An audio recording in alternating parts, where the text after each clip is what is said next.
إن الحمد لله صلى وسلم على نبينا مصطفى محمد صلى الله عليه وسلم وعلى آله وصحبه أجمعين أما بعد أعوذ بالله من الشيطان الرجيم بسم الله الرحمن الرحيم സൂറ അൻ-നിസാ 173-ാമത്തെ വചനത്തിന്റെ വ്യാഖ്യാനം ഫഅമ്മല്ലദീനാമനു അപ്പോൾ സത്യവിശ്വാസികളായ ഒരു കൂട്ടർ വഅമിലുസ്സാലിഹാത്ത് സൽക്കർമ്മങ്ങൾ അനുഷ്ഠിക്കുകയും ചെയ്തവർ ഫയുവഫീഹിം ഉജൂറഹും അവരുടെ പ്രതിഫലം അവർക്ക് നാം അല്ലാഹു സുബ്ഹാനഹു വ തആല അവൻ പൂർത്തീകരിച്ചു നൽകുന്നതാണ് വയസീദുഹും മിൻ ഫദ്ലിഹി അവന്റെ അനുഗ്രഹത്തിൽ നിന്നും വർദ്ധിപ്പിച്ചു കൊടുക്കുകയും ചെയ്യും എന്നാണ് അല്ലാഹു പറയുന്നത്.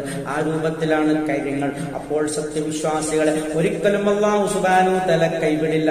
അവന്റെ അനുഗ്രഹത്തിൽ നിന്നും വലിയ വർദ്ധമാനമായ രീതിയിൽ അവർക്ക് വലിയ വലിയ പ്രതിഫലങ്ങൾ അല്ലാഹു നൽകിക്കൊണ്ടേയിരിക്കും എന്നാണ് ഈ ആയത്തിൽ കൂടി നമുക്ക് വിശദീകരിച്ചു തരുന്നത്.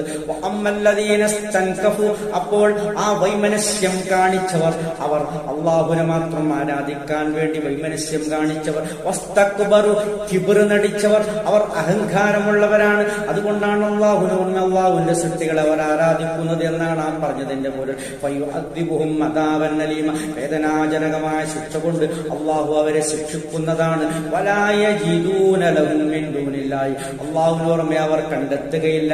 വലിയം വലാ നസീറ ഒരു രക്ഷകനെയോ സഹായിയോ അവർക്ക് കണ്ടെത്താനും കഴിയില്ല. അല്ലാഹു സുബ്ഹാനഹു വ തആല അവരെ പിടികൂടുകയാണെങ്കിൽ അവർക്ക് യാതൊരു തരത്തിലുള്ള രക്ഷയും ഉണ്ടാകില്ല. അവർ അല്ലാഹുവിന്റെ പിടുത്തത്തിൽ നിന്നും വഴിമാറാനോ രക്ഷപ്പെടാനോ ഏതെങ്കിലും രക്ഷകനോ സഹായിയോ അവർ കണ്ടെത്തില്ല.